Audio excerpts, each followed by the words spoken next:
Hello, Gemini, and welcome to Catalyst Energies, and welcome to your astrological forecast for the week of December 10th to the full moon, which is Saturday, December 18th. So what we're going to do here is just check in, just a quick check in. Normally this would be on the Friday beforehand, and then we look at the weekend, and then we look at the week that is on its way and get an idea, but it just wasn't happening, was it? It was definitely not happening this weekend for lots of different reasons. And I would say that it had a lot to do with this conjunction between Venus and Pluto. So we're going to obviously look at that, and we're going to look at the major themes here. Just like I said, a quick check-in. So thank you for joining me. I am so grateful that you're here, Gemini, and let's get started, okay?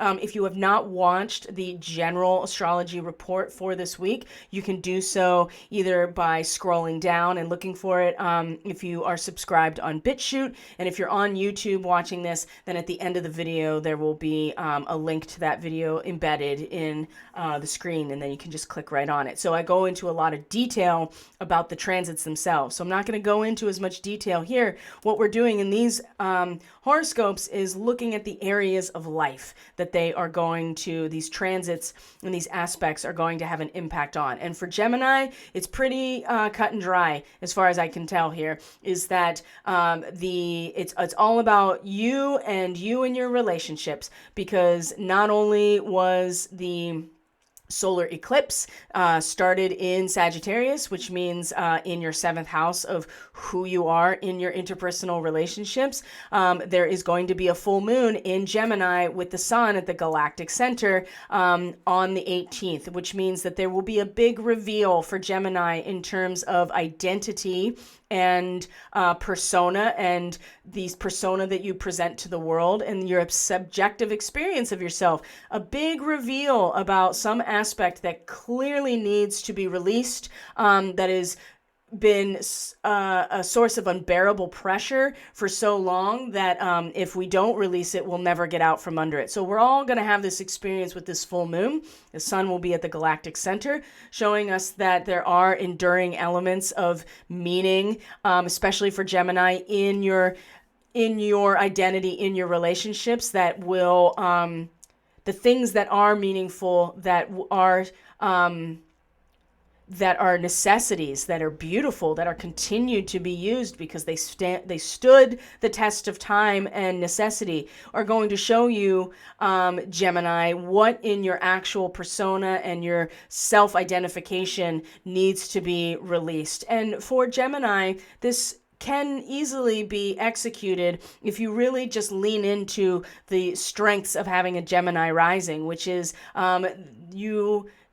you tend to not make any real decisions about who you actually are. And the real meaning of you is extracted when you're in relationship in the Sagittarian realm. So until you're in interpersonal relationship, which we all are, I mean, you're in a relationship with something or someone or some type of contract in life, it's inevitable. But for Gemini, the very nature of who they are is this constant duality that you're working with. So there are a couple of things that we're going to look at through the course of this very quick check-in here that I'm struggling really hard to truncate into this small check-in, but I think I'm doing pretty well so far. So we talked about the first and seventh house. This was where the solar eclipse happened. So we're all going through this purification process of meaning when it comes to trying to execute the next cycle. And again, it really has a lot to do with your interpersonal relationships and who you are in those relationships. Now, Venus and Pluto came into the first of three conjunctions. That was on Saturday. This is in the area that Pluto normally is the ruler of, which is the eighth house. This is about what you produce in those relationships, the intensity of the feeling, the actual resources that we share as a result of our relationships, our cooperation, our communion. So something went very sideways in terms of this. So if in a business, there may have been a big upset in terms of the value that you extract from your relationships with Venus there. But also too, it's a necessary destructive pattern because Venus is in her crone phase in Capricorn. So eighth house of production of resources, though this again, shared business resources or investments, sexual resources, intimacy and trust is part of the eighth house as well. It's the power dynamics that are created in our relationships, and they can be the result of conscious cooperation, or they can be the result of subconscious and unconscious unifying that creates something for better or for worse. And so with Venus and Pluto here, it's the first of three between now and February 2022, where Venus, the goddess of love and value and meaning, really steps into the pathway of Pluto and allows that part of herself to be taken under and in the interest of transformation. So know that Pluto in your eighth house has been executing this process of destruction for metamorphosis for a very long time now, for years. And so Venus here just brings it right into our lap. Like just right into our five senses, into our sensibility, our experience of comfort and security and value and meaning. So that something went sideways with that in this realm. And so very intense as well.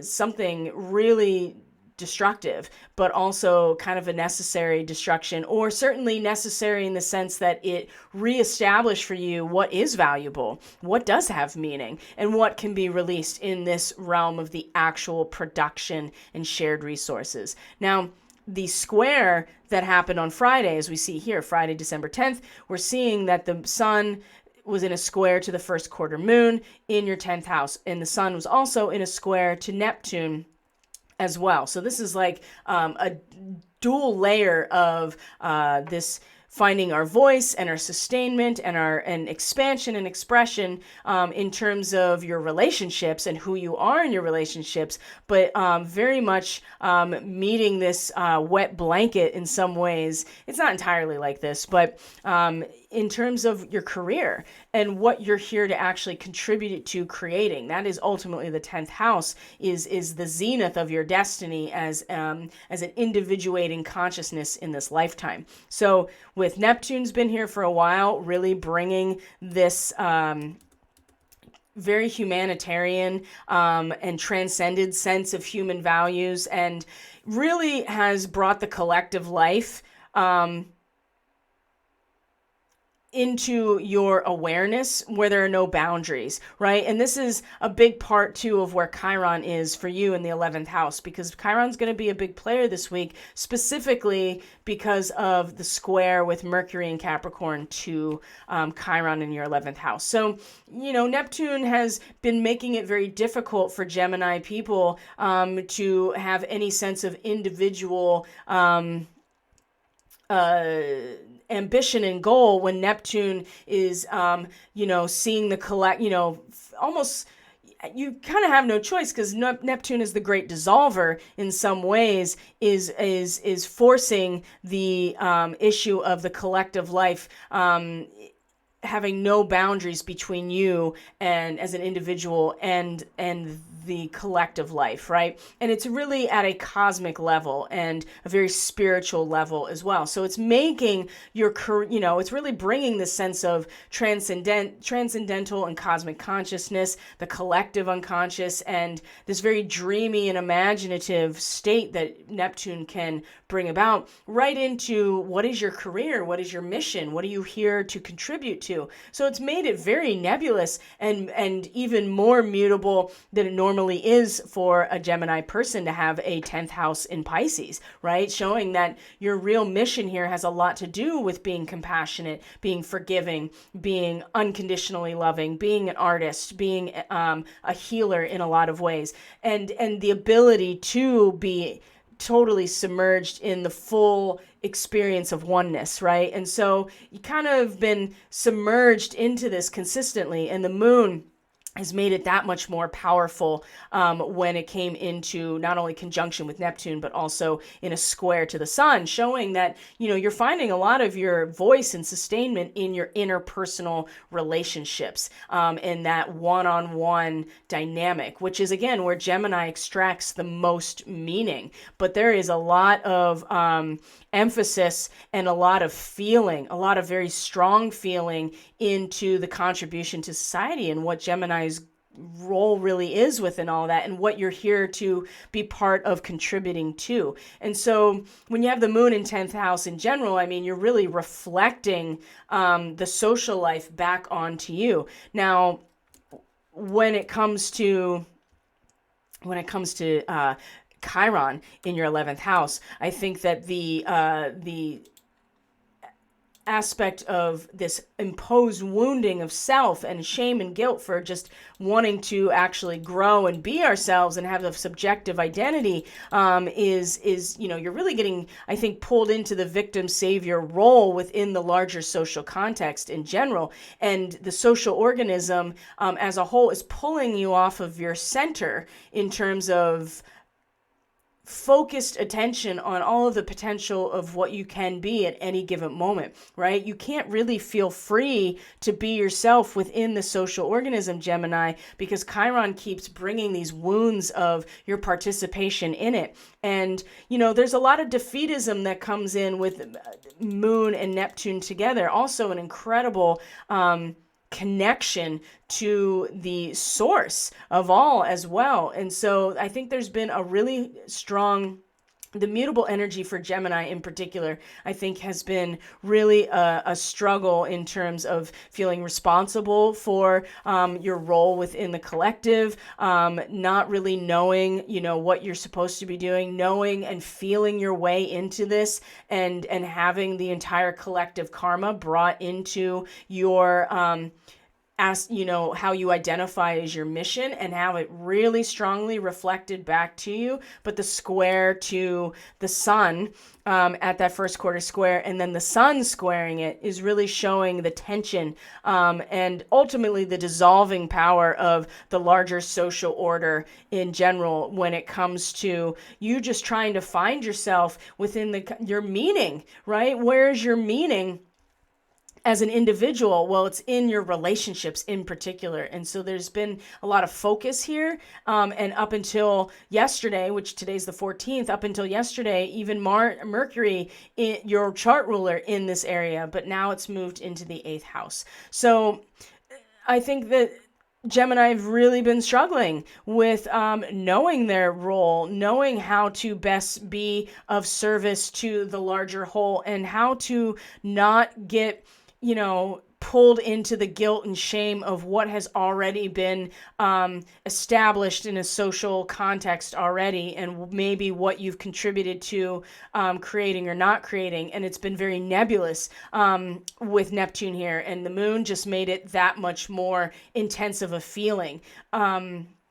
So with squares, you just lean into them, right? You just lean into them and see where you come out of it, because there's no resolving this, okay? So Mars is now in your 7th house, and what you're going to find now with this time with Mars in your 7th house is you're going to be rushing very eagerly towards some sort of relationship. You're going to display a lot of initiative in these relationships, and really seeking people whom you can arouse some sort of devotion, right, to a meaning or a cause, especially a belief system, because it's Sagittarius, and the belief in the relationship in particular. So it's really going to stimulate a lot of action and initiative, and there's going to be a tendency, Gemini, to really push the issue in your interpersonal relationships, whatever it is, in order to in some ways compensate for a very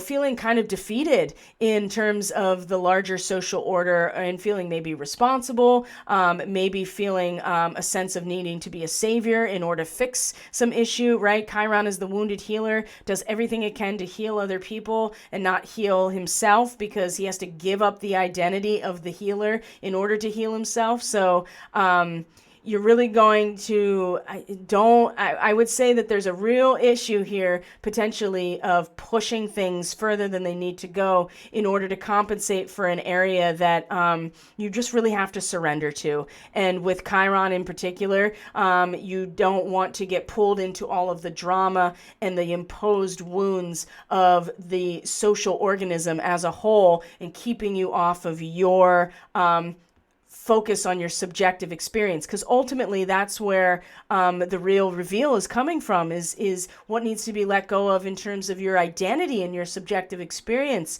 in order to move forward. So like I said, Venus came into that conjunction with Pluto in your 8th house, and then Mercury, your chart ruler, actually, if we move ahead to the area of the full moon, you're going to see here that Mercury, your chart ruler, will come into a square with then on the 18th of December, a now direct Chiron. So these internalized feelings of shame and guilt about who you are within the context of the social organism are going to start being externalized and reflected back to you with Chiron moving direct or stationing direct. It's your chart ruler, Mercury, that is going to make a big difference, is going to really, really assist you in terms of which frequency band is your mind going to be tuned into, right? Are you going to turn the dial to the aspects of your production and your shared resources in your relationships that have been destroyed, right? Venus and Pluto. Are you going to tap into the overlay of the false simulated matrix that is there to keep us distracted? Or are you going to allow your mind, which is such a huge asset in your mental and cognitive faculties, Gemini, when it comes to who you are you going to tune your frequency into the band of the natural unfoldment, right? Capricorn, being in tune with the universal harmony, being in tune with of natural law and the natural unfoldment of this material reality that we are part of, and that we are ultimately all creating as a result of our communal activity. And communal activity and the production of resources within it is really what provides a Gemini person with the stability and security in order to feel protected and to feel sustained and to have like a scaffolding of reality here. So Gemini is going to have a lot to do with which band of frequency you're going to allow your mind to tune into, how it's going to either allow for a healing moment with Chiron, or just pull you deeper into the outside expression of this, or externalized expression of your own wounding, right? What you tune into in your mind is eventually going to come to be certainly reflected back to you, because we are all like antennae. But for Gemini in particular, it comes right into your very identity. So this is a big deal, especially for you, Gemini. And then we're going to see that this is also the same time where we have this full moon in Gemini. Black Moon Lilith is in your 1st house. This is a power that is so deep and primal and demands to be heard, absolutely demands to be heard. And so if you can be conscious and aware of that, this is incredible power. If you are unconscious and unaware, it will still come out. It'll just come out in a way that's very toxic and could lead to destruction of your very persona. So it's important that you're aware of how powerful Lilith is in your 1st house right now, so that when you do get this big reveal with the full moon, that you see all of the ways that have led to maybe, all the aspects of your very identity that are ready to be released so you can move forward. And it's going to be through your relationships, oddly enough, because it's going to be the enduring qualities of you and your relationship that have worked, right? That have worked and continue to work on and are beautiful, and they're necessary. You don't want to throw the baby out with the bathwater, so to speak. So there'll be a very strong expansion into those aspects, and it's from there that you'll see like, oh, these are the parts of myself that have been holding me back for so long that I'm ready to release. And Lilith actually is going to be a huge asset for all of us in this way. It's just going to be in the Gemini identity. So one thing to keep in mind too as we close up is that the moon in the meantime is moving through your 12th house right now. And so just bringing your attention to the closing out of cycles. And there's not a lot of stability here in terms of your soul work and your connection to the field of experience or the field of consciousness, right? The 12th house is the morphogenetic field. It is returning to source. It is the Akashic records, right? Our ancestral lineage and our ancestral karma, it's all in this 12th house. And so it keeps glitching with Uranus here. There's no stability here for Gemini, but this is also going to, be the trigger point for an awakening process in terms of what needs to be let go at an ancestral, at a karmic level. There's just not a ton of stability here. So when the moon meets this point late tonight, early tomorrow morning, I suspect for Gemini in the dream state, or just in, that when you go into meditation or go into your prayer mode or into a place of silence within, you will get, tuning in to all of the potentials of what you could be. And that will be, and all of the potentials of what you've been, and really focusing on what you want to let go of and where you want to go forward in terms of your own identity, because it's going to heal so many of not only relationships, but the damage potentially that may have been done as a result of your past relationships. And this could be any kind of relationship as well. So that is it for Gemini, my friends. A lot of soul work, of course, but a lot of really big reveal around identity. So thank you so much for being here. I truly appreciate each and every one of you. If you are interested in a reading or energetic support for your process, you can get all the information you need either from the description box below or from the panel at the end of this video. And also too is where I will link the astrology video. So thank you so much for being here. I truly appreciate each and every one of you, and I will see you on the next astrology forecast. Take care. Bye, Gemini.